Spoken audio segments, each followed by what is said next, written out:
So next up, guys, just gonna do a walk around video on this Allis-Chalmers WD45 two-wheel drive tractor. Coming in, local consignor.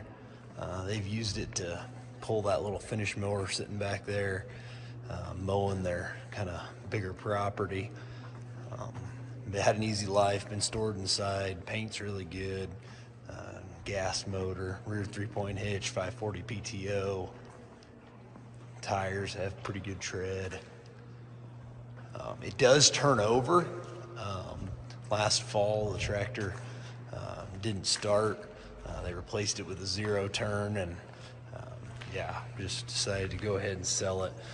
Issues unknown, but it does turn over real good, and Garrett will go ahead and do you a video.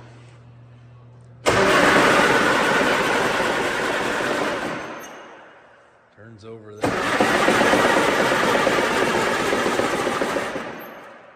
Turns over, doesn't fire. So there's a little walk around video. Allis-Chalmers WD45 two-wheel drive tractor. Good guys, auction time at Old 20 Auctions.